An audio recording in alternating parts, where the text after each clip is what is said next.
Tezkor ob-havo ma'lumotlari. Assalomu alaykum hurmatli tomoshabin. O'zgidromet markazi respublikamiz hududida 12-martdan 19-mart kunlariga ob-havo ma'lumotlari qanday bo'lishini e'lon qildi.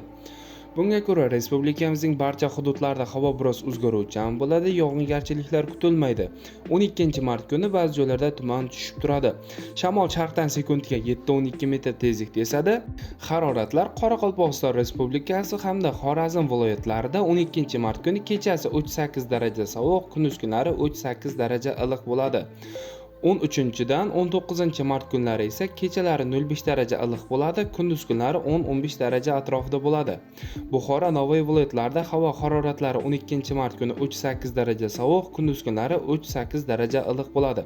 13-19 mart kunlari esa kechalari 0-5 daraja iliq, kunduz kunlari 10-15 daraja iliq bo'lib turadi. Toshkent, Samarqand, Jizzax, Sirdaryo viloyatlarida ham havo o'zgaruvchan bo'ladi.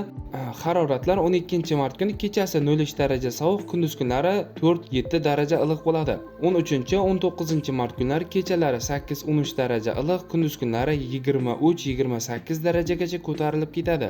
Qashqadaryo hamda Surxondaryo viloyatlarida ham havo o'zgaruvchan bo'ladi. Haroratlar 12-mart kuni kechasi 3 daraja sovuq, 2 daraja iliq, kunduz kunlari 8-13 daraja iliq bo'ladi.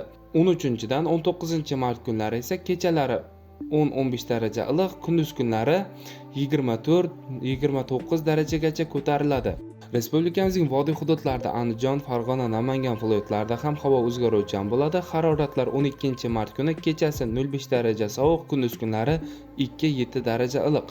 13-dan 19-mart kunlari esa kechalari 8-13 daraja iliq, kunduz kunlari 23-28 daraja atrofida bo'ladi.